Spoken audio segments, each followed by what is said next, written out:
Okay, there's less than a week to go until the midterms in America, and it's going to decide the future of that country. And I got to tell you, it just staggers me that around half the country are about to vote for a party led by the incompetent and gaffe pro Joe Biden. My Sky News colleagues James Morrow and Rita Panahi are there on the scene, and I asked them about what the mood is on the ground and what they make of Biden's recent howlers. Hey Cory, we're in New Orleans, we're in the French Quarters, it's early, the crowds aren't out yet, but... Yet. But the election buzz, the midterm buzz, it's what everyone's talking about. We are stopped by people on the streets who see our camera and they hear we're talking about the midterms. All they want to do is talk about the midterms, what's happening, what they think's going to happen, and what they want to happen. And I'll tell you what, we've met an awful lot of people here, Cory, hoping for that red wave. Absolutely. We've been in blue parts of Florida. We've been in Republican heartland.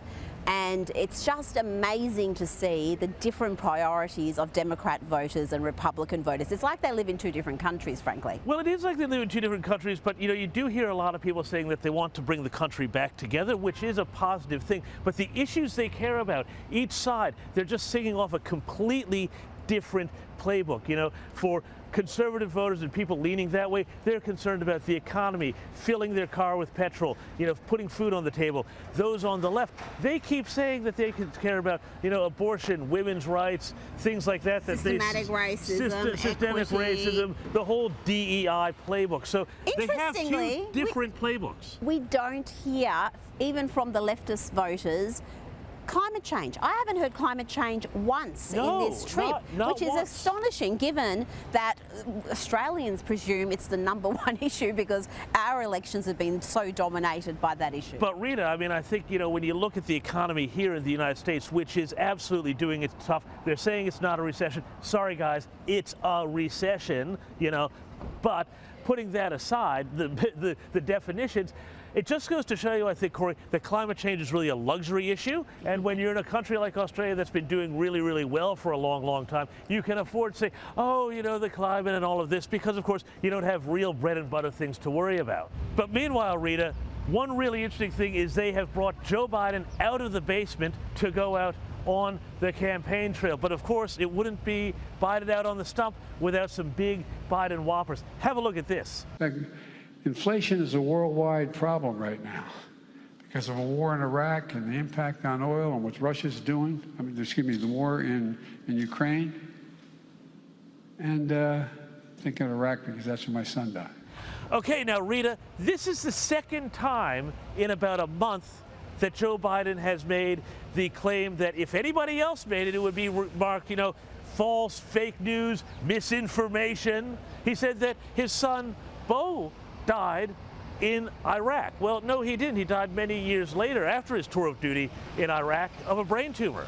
And the astonishing thing is here that the fact checks are, and let's be honest here, most fact checks are just activists trying to... Notice the fact checks only go one way. Yeah, they're not fact check. The fact that they call themselves fact check is fake news in itself. That's fake news. But there's been fact checks saying, well, the president believes that his son got cancer in Iraq from the toxins, and that's why, in his mind, he died there. But that is just not factual. He did not die in Iraq. He died many years later, as you said. And the fact that he can repeat this lie without any sort of scrutiny, without even the thought of, why are you bringing this in to the debate? And it doesn't matter what he believes to be true.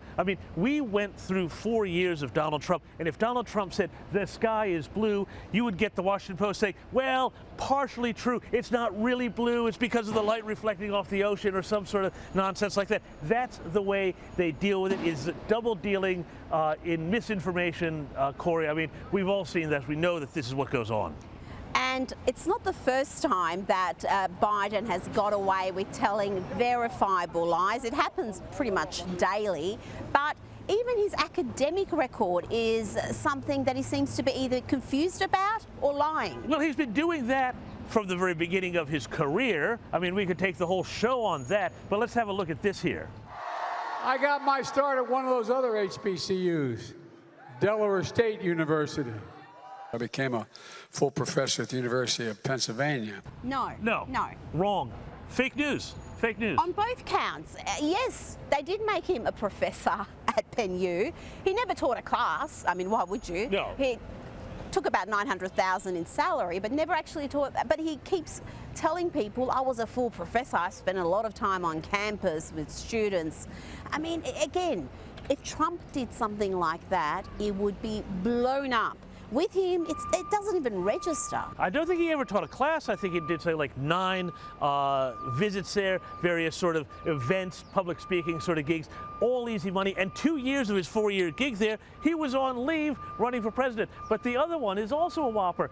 He said that he got his start at a historically black college university, Delaware State. Well, no, sorry. He went to the University of Delaware. But then you've got all these people out there in the fact check saying, oh, no. But he went there once to announce a campaign launch. So that's okay. what he meant. Give him a pass. Cory, we all know what's going on here. They are scared. And that speech he gave yesterday, he was already almost softening the electorate for delays in the voting count. Pennsylvania in particular. Oh, Pennsylvania, yeah. Watch out for Pennsylvania. But anyway, that's the news from here in the Big Easy, Cory.